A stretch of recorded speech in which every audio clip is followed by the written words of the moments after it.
Привет, друзья! Тут такая новость, которую я несколько раз перечитывал, протирал глаза, смотрел справочники, энциклопедии, еще раз перечитывал новости, все не мог никак понять, что же происходит. Но я думаю, что вместе мы с вами сейчас разберемся. Эстония решила бороться за свою энергонезависимость и решила покупать газ у Финляндии, друзья. Ну, в этой новости, которая вроде бы как звучит нормально, вопрос только один. Откуда у Финляндии газ? Но давайте обо всем разберемся подробнее. Строительство трубопровода Baltic Connector, который должен соединить газовые системы Финляндии и Эстонии, началось недалеко от Хельсинки. Это сообщает нам финская телерадиокомпания. Цель проекта, как я вам уже говорил, снизить зависимость от российского газа.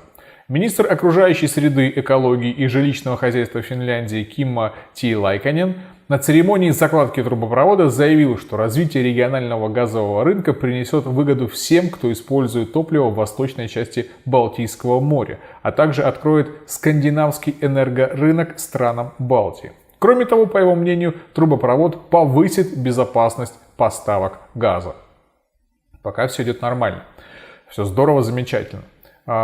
Некоторые технические данные этого трубопровода. Протяженность новой газовой магистрали составит 153 километра. 77 из них пройдут по дну Балтийского моря от эстонского порта Палдиски до муниципалитета Инкоо на южном побережье Финляндии.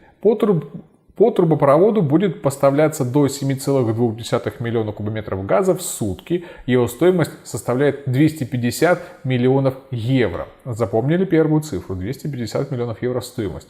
75% оплатит Евросоюз. Строительство должно закончиться в 2020 году. Все хорошо. Новость замечательная, великолепная, растиражирована и эстонскими, и финскими СМИ. Все вроде бы замечательно, но повторю свой вопрос. Откуда берется газ в Финляндии? Для того, чтобы ответить на этот вопрос, можно открыть учебники по газодобыче, можно открыть энциклопедии, посмотреть, а можно открыть новости за август 2016 года. Новость звучит следующим образом. ЕС выделил 210 миллионов долларов Финляндии для снижения зависимости от российского газа. Ларчик открывался просто. Газ в Финляндии российский. Но там еще есть интересные вещи. Сначала прочитаем эту новость от 2016 года. Борьба вокруг Северного потока-2 перешла в решающую фазу. В то время как в Брюсселе выделили средства на снижение зависимости Финляндии от российского газа, зарубежные партнеры по строительству второй очереди газопровода «Северный поток» готовятся опровергнуть аргументы Польши против этого проекта. В отношении газа Финляндия, наверное, самая зависимая от России страна. Но, повторюсь, это был 2016 год, почти 2 года назад, а сегодня Финляндия уже продает газ в Эстонию. Собирается продавать с 2020 года.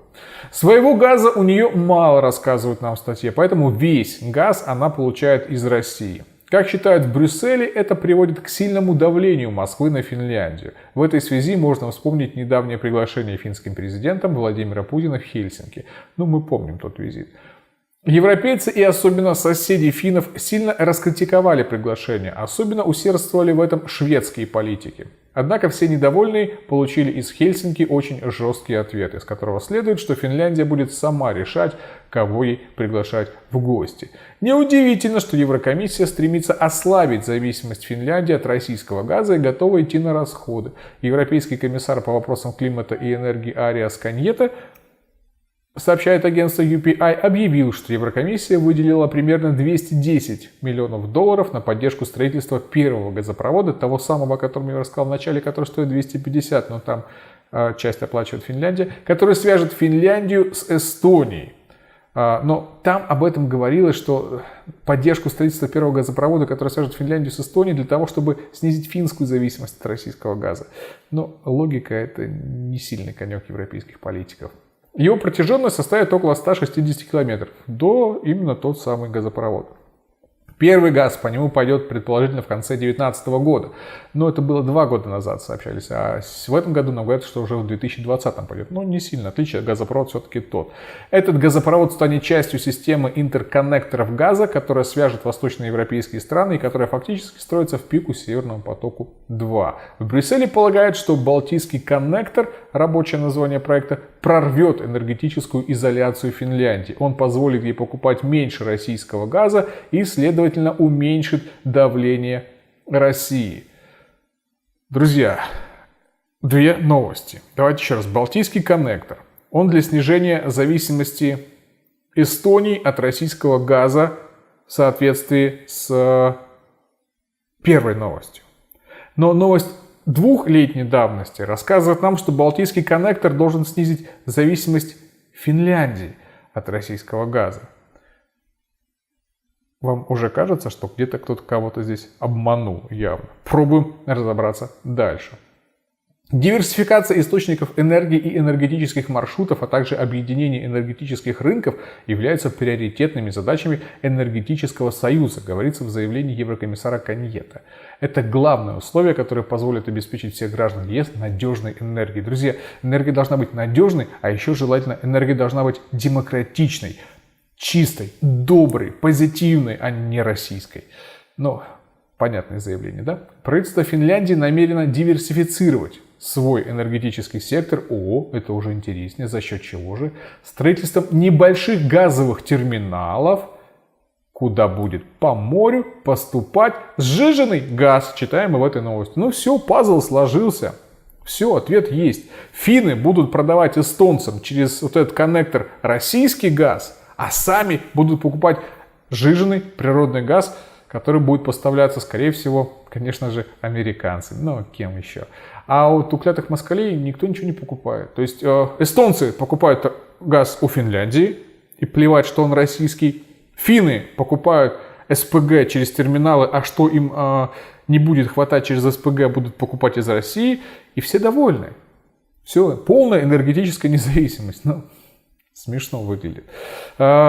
Наши граждане, друзья, моментально поняли, в чем прикол, и, естественно, тут же начали троллить в соцсетях это решение. ЕС выделил 187,5 миллионов евро, чтобы уменьшить зависимость Эстонии от российского газа и проложить трубу из Финляндии. Откуда он берется в Финляндии, в решении не сообщается. Ну, я вам уже об этом рассказывал. Остается невыясненным еще один момент, друзья. А у кого эстонцы будут покупать газ, если Россия, например, вдруг начнет продавать финнам меньше?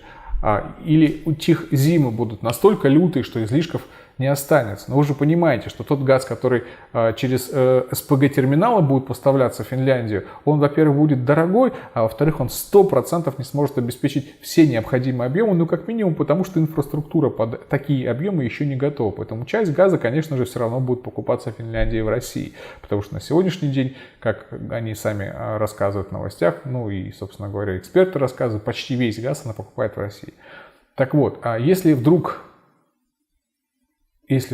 зимы будут холодные, газа Финляндия будет потреблять больше, чем хотелось бы, какой газ она будет продавать в Эстонию? Может быть, не будет продавать, но есть же опыт передовой европейской страны Украины. Украинский эксперт по энергетике Рябцев дает ответ на этот вопрос. Сейчас все говорят, мы отсоединились, мы не покупаем 2 года газ у «Газпрома». Как только снизилось давление в трубе, как только «Газпром» отказался от поставки с 1 марта, оказалось, что у нас возник дефицит. Откуда возник дефицит, если мы не покупали газ в России, если мы не зависим от транзита из России? Он возник, потому что меньше было возможностей покупать, в кавычках, газ у Словакии, которая не добывает его, а просто перепродает газ, который идет по украинской транзитной трубе. То есть, друзья, как только Словакии стал необходим тот российский газ, который она покупает и потом перепродает Украине, она перепродавала Украине уже меньше газа, и на Украине возник дефицит. Главное, друзья, чтобы к моменту, когда эстонцы сообразят, что газа у финнов может и не быть, они в националистическом угаре не распилили бы трубу, идущую к ним от России, потому что тогда наступит окончательная перемога. Уважаемые жители Эстонии, Задайте вопрос своему правительству, а все-таки насколько сильно вы через этот газопровод снизите энергетическую зависимость от России. Расскажите мне об этом в комментариях, что вы по этому поводу думаете, друзья. Кто еще пытается делать такие кульбиты в воздухе для того, чтобы доказать, что российский газ они не покупают, а на самом деле продают его, ну или не его, свой газ. Забавная ситуация в современном мире складывается, ничего хорошего из этого в конечном итоге не может получиться, потому что производители газа, их ограниченное количество. Зачем все это? Ну, зачем? Понятно, чтобы сжиженный природный газ из США продавать.